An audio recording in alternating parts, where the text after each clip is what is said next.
Hello guys, welcome to our own YouTube channel. अभी हम करेंगे आज एक फ्रेश टॉपिक फ्रेडलम का, resolvent kernel for Fredholm integral equation. अभी लास्ट टाइम हमने किया था फ्रेडलम इंटीग्रल बनाना। अगर आपको बाउंड्री वैल्यू प्रॉब्लम दे रखी है तो उससे क्रिएट करना पूरा का पूरा फ्रेडलम इंटीग्रल इक्वेशन। अगर आपको फ्रेडलम इंटीग्रल इक्वेशन गिवन हो तो आपको सॉल्व कैसी करनी है, उसके लिए मेथड्स हैं। Successive approximation, resolvent kernel, Fredholm determinant method. Resolvent kernel same है वोल्टेरा वाला, लेकिन थोड़ा सा डिफरेंस है, कराना ज़रूरी है क्योंकि अगर ये नहीं आया करना तो फ्रेडलम डिटर्मिनेंट नहीं होगा। और मोस्ट इंपॉर्टेंट क्वेश्चन होता है फ्रेडलम डिटर्मिनेंट का, ठीक है।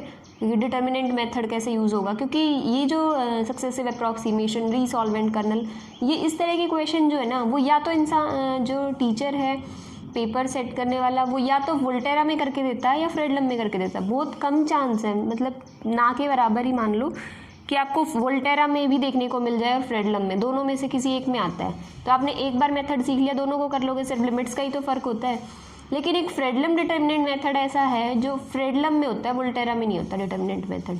रीसॉल्वेंट कर्नल दोनों में है, सक्सेसिव अप्रॉक्सीमेशन भी दोनों में है। तो कुछ मेथड सेम है कि आपको सक्सेसिव अप्रॉक्सीमेशन अगर वोल्टेरा में आ गया ना तो बहुत कम चांस है पेपर में फ्रेडलम में भी देगा, क्योंकि बहुत सारे टॉपिक्स होते हैं देने के लिए, तो दो अलग टॉपिक देगा, सेम टॉपिक क्यों देगा। चलो देखते हैं क्या ये चीज़। सो गाइज, अगर आप लोगों ने मेरा चैनल सब्सक्राइब नहीं किया है तो प्लीज़ सब्सक्राइब कर दें। क्वेश्चन है, obtain the resolvent kernel associated with the kernel this and the interval this. Interval देख के पता चल रहा है फ्रेडलम का क्वेश्चन है, बाउंड्री वैल्यू प्रॉब्लम में। रीसॉल्वेंट कर्नल जो है वो किसके लिए निकालना है, एक फिक्स इंटरवल के लिए, दोनों कांस्टेंट टर्म में 0 to 1 के बीच में। क्वेश्चन, ये सेम क्वेश्चन दो तरह से आ सकता है। अब वो दो तरह कौन सी हैं? एक तो कर्नल आपको दे रखा है और ये बोलें कि इसके रीसॉल्वेंट कर्नल या फिर इसके इटरेटेड कर्नल्स निकालो। इटरेटेड मतलब रिपीटेड, वही रीसॉल्वेंट कर्नल्स मतलब K1, K2, K3, K3 तक ही निकालते हैं मोस्टली। ये सारी टर्म्स जो हैं आप निकालो, ठीक है। एक यही क्वेश्चन सेम आपको कैसे देखने को मिल सकता है, एक मिनट, ये सॉल्व द इंटीग्रल इक्वेशन। देख के पता चल रहा है 0 to 1 फ्रेडलम है ये इंटीग्रल इक्वेशन, वोल्टेरा नहीं है। अब ये फ्रेडलम इंटीग्रल इक्वेशन आपको सॉल्व करनी है। ये अब आपको सिर्फ इतना क्वेश्चन है ये, ठीक है। ये फ्रेडलम इंटीग्रल इक्वेशन आपको सॉल्व करनी है। तो आपको देख के पता चल रहा है ये kx एक्साई ये कर्नल है, और पीछे जो क्वेश्चन था उसमें भी kx एक्साई यही था। तो अगर आपको रीसॉल्वेंट कर्नल निकालने के लिए कहे तो ये करना है, और इंटीग्रल इक्वेशन सॉल्व करने के लिए कहे तो ये करना है। अब मैं आपको बता देती हूँ कि दोनों में क्या डिफरेंस है और कैसे आए तो क्या कुछ करना है, ठीक है। कॉन्सेप्ट क्लियर करके चलो अपना। देखो, आपको kx एक्साई ये दे रखा है, थोड़ा सा रिपीट करते हैं पीछे वाला ही, वोल्टेरा वाला। मैं पूरा तो अब एक्सप्लेन करने का टाइम वेस्ट करने वाली बात है। तो वोल्टेरा का रीसॉल्वेंट कर्नल देख लो, बिल्कुल सेम है, ठीक है, कोई डिफरेंस नहीं है रीसॉल्वेंट कर्नल इसके और उसके में। तो वोल्टेरा के पार्ट नंबर 6 या 5 में रीसॉल्वेंट कर्नल है, तो आप वहाँ से देख सकते हैं आराम से, एक मेथड कराया था। तो इसके रीसॉल्वेंट कर्नल में वही ये kx एक्साई दे रखा है, kx एक्साई और K1x एक्साई हमेशा इक्वल होते थे, वही एज इट इज़। K2x एक्साई कैसे निकलता था, kxt K1t एक्साई, वहाँ 0 to लिमिट्स अपनी होती थी, यहाँ 0 to 1 ही चलती रहेंगी हमेशा, ठीक है, क्योंकि हमें दे रखे 0 to 1। अब kxt जो बीच में दोनों में कॉमन होती थी, वेरिएबल जो कॉमन होता था, उसी के रिस्पेक्ट में हम इंटीग्रेट करके चलते थे। तो t के रिस्पेक्ट में kxt, अगर kx एक्साई ये है तो kxt क्या होगा, एक्साई की जगह t रिप्लेस कर दो, 1 - 3xt।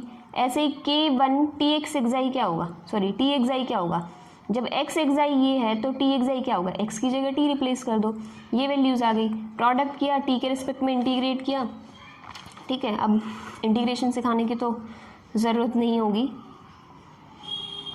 यहाँ तक समझ आए। आपको t के रिस्पेक्ट में इंटीग्रेट किया, वैल्यूज़ पुट की हैं, सारी वैल्यूज़ पुट करने के बाद ये आ गया आपका K2x एक्साई। K2x एक्साई आ गया। अगर आपको रीसॉल्वेंट कर्नल्स निकालने के लिए कहीं ना कि कर्नल्स निकालो तो 3 तक निकाल के आने हैं। कुछ लोग 2 पे छोड़ देते, नहीं 4 निकाल, 4th निकाल सकते हो भाई, लंबा नहीं पड़ रहा, टाइम है अभी, आराम से मैनेज कर लोगे तो 4th निकाल दो, अदरवाइज 3 तक एनफ है।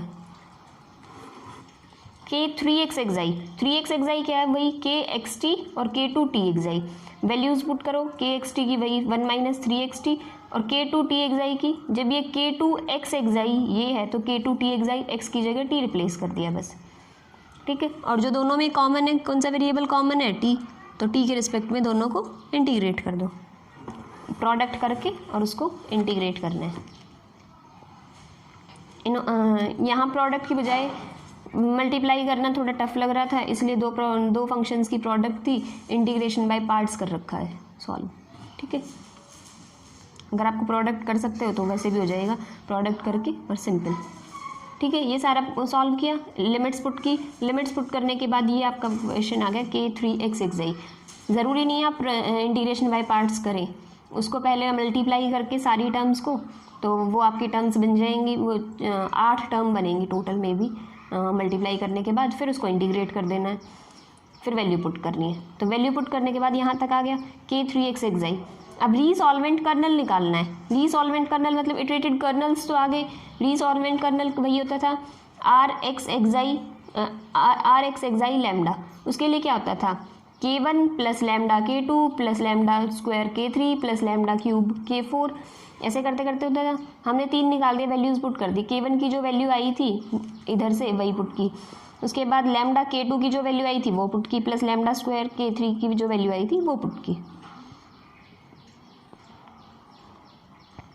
उसके बाद मैंने ये खुद से निकाला हुआ था कि K4 की जो वैल्यू आई थी वो भी पुट करके देखी थी मैंने कि आगे क्या आ रहा है, क्योंकि यहाँ से मुझे सीरीज समझ नहीं आई थी तो मैंने पुट करके देखी थी, अदरवाइज़ 3 से भी काम हो जाएगा। ये K4 की वैल्यू होगी, ये नीचे मैंने निकाली थी सिर्फ आप चेक करने के लिए कि सॉल्व हो जाएगी या नहीं, ठीक है। तो उसके बाद की यहाँ वैल्यूज़ पुट की, उसके बाद क्या किया 1 माइनस 3xxi, यहाँ से सब जगह से अगर आप देखोगे तो सिर्फ एक छोड़ के एक में कॉमन आ रहा है। 1 माइनस 3xxi इसमें भी है, लैम्डा स्क्वायर वाली टर्म में भी और आगे लैम्डा 4 वाली में भी बनेगा, तो यहाँ से ठीक है 1 माइनस 3xxi कॉमन लिया, प्लस लैम्डा की टर्म्स, एक मिनट,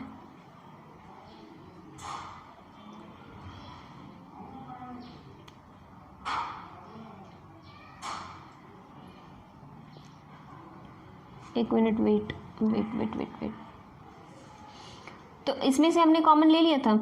इसमें क्या किया कि आपने इन दोनों टर्म्स में से तो ये कॉमन लिया था 1 minus 3xxi by 1 minus 3xxi, ये रहा। इन दोनों में से क्या किया, एक लैम्डा और 1 minus 3x by 2 minus 3xi by 2 plus 3xxi, ये चीज़ ब्रैकेट वाली और लैम्डा कॉमन ले लिया, तो अंदर क्या बचेगा 1 यहाँ से तो पूरे से, और यहाँ से लैम्डा स्क्वायर बाई 4, ठीक है, या 2 स्क्वायर कुछ भी लिखो। अब इस चीज़ को कैसे सॉल्व करना है हमें, 1 minus 3xxi as it is, ये देखने से एक जीपी बन रही है, जीपी का सम क्या होगा, इनफाइनाइट जीपी है, a बाई 1 माइनस आर, तो a क्या है 1 by 1 minus R plus lambda, ये एज इट इज़, ये भी वही जीपी है, इसको भी a बाई 1 माइनस आर, दोनों में ये चीज़ सेम है इसलिए बाहर ले रखी है कॉमन। तो इसको जब तुम सॉल्व करोगे तो ये बन जाएगा 4 बाई 4 लैम्डा स्क्वायर, और इन सारी चीज़ों को कॉमन लेने के बाद ये एक साथ लिखी हुई है, यही आपका रीसॉल्वेंट कर्नल है, ठीक है। तो क्वेश्चन यहाँ तक आई होप क्लियर हो गया है। अगर आपको बोले ऑब्टेन द रीसॉल्वेंट कर्नल, आपको रीसॉल्वेंट कर्नल निकालना है, ठीक है।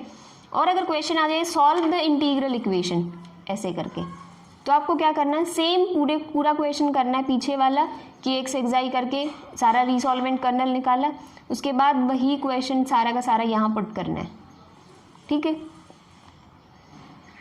अभी देखो ux equals to 1 plus lambda, ये सारी एज इट इज़, इसका हमने जब सॉल्व 0 to 1 रीसॉल्वेंट कर्नल की वैल्यू पुट करते थे वो वैल्यू पुट कर रखी है, जब इसको सॉल्व किया तो यहाँ तक आ गई।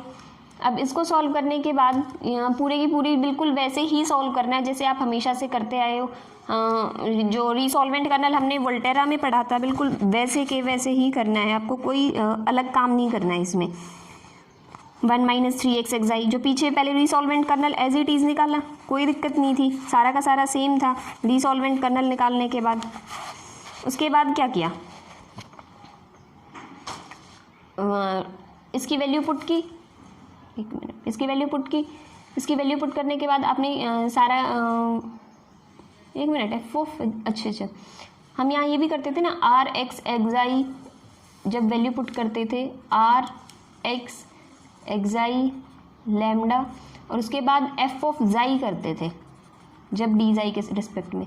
एफ ऑफ जाई क्या है यहाँ, एफ ऑफ एक्स क्या 1, तो एफ ऑफ जाई भी क्या होगा 1, इसलिए वो चीज़ लिखी नहीं हुई है, इंटू 1 है, ठीक है। तो इसमें से जो एज अ कांस्टेंट ट्रीट हो सकते हो बाहर निकालो, जाई के रिस्पेक्ट में करने लैम्डा वाली टर्म्स बाहर आ जाएंगी, इनका जब तुम इंटीग्रेशन करोगे तो ये वैल्यू आ जाएंगी, लिमिट 0 to 1 पुट करोगे तो ये चीज़ आ जाएगी, ठीक है। ये 0 to 1 जो है लिमिट पुट कर रखी है। तो ये क्या आया है, ये यू एक्स की वैल्यू आई है, और जो पीछे आया था वो रीसॉल्वेंट कर्नल आया था। तो क्वेश्चन दोनों तरह से आए हुए हैं, कई बार ऐसे भी आ जाता है, अगर आपको सॉल्व द इंटीग्रल इक्वेशन दे रखा है तो आपको ज़रूरी नहीं है जो मैं मेथड बता रही हूँ रीसॉल्वेंट कर्नल अभी कराया वही है वोल्टेरा की तरह। अगर आपको सॉल्व द इंटीग्रल इक्वेशन दे रखा तो आपको जो मेथड सीखे उनमें से जो आपको ईजी लग रहा है और जो लग रहा है कि इस क्वेश्चन में जल्दी लग जाएगा वो आप कर सकते हैं। इसमें रीसॉल्वेंट के लिए आई थिंक इनफ है। अभी ट्राई करके देखना चाहते हैं तो रीसॉल्वेंट कर्नल एक्स एक्साई इक्वेशन है, इसके लिए आप निकाल के देख लेना अगर आपसे हो रहे हैं तो, कि भाई अगर आपको समझ आया तो ये आराम से रीसॉल्वेंट कर्नल्स निकल जाएंगे इसके लिए। और मैं बता देती हूँ उसका रीसॉल्वेंट कर्नल आएगा क्या, 3x एक्साई बाई 3 माइनस लैम्डा, ये होगा, ठीक है। इसके लिए अगर कंडीशन एक वैसे ये भी लिख देनी चाहिए, लैम्डा जो है वो कभी भी ±2 के इक्वल नहीं होगा, ठीक है, वरना सोल्यूशन एग्जिस्ट नहीं करेगा। Lambda is not equal to ±2। तो ये था रीसॉल्वेंट कर्नल। आज के लिए इतना रखते हैं। फ्रेडलम डिटर्मिनेंट कर लें अगली बार फ्रेडलम डिटर्मिनेंट करेंगे, और एक सक्सेसिव अप्रॉक्सीमेशन का भी है शायद फ्रेडलम में भी MSc लेवल पे, तो वो भी करा देंगे, ठीक है। So thank you guys for watching my video. If you like it please like share and subscribe my channel. Thank you guys.